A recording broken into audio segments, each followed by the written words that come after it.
Hi there, welcome to our channel. In this video, I will show you how to use Capital One shopping extension. So for this, I'm here on Chrome Web Store. So on the top, we have the search bar. So here you need to search for Capital One shopping. So I will simply type Capital One here and press enter.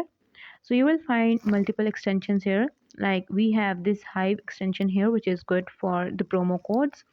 So if I open this extension here, simply click on the extension and there you will find add to Chrome option. Simply click on add to Chrome.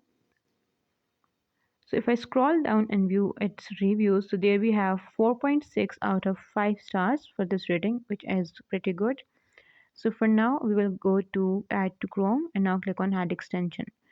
Once the extension is added here, click on the extensions on the top right side and there you will find the extension that we just added.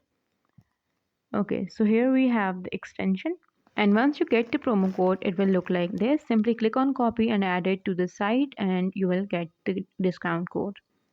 So this is it for today's video. I hope you like it. If you have any question, please comment down below and do subscribe to our channel. Thank you for watching. Bye.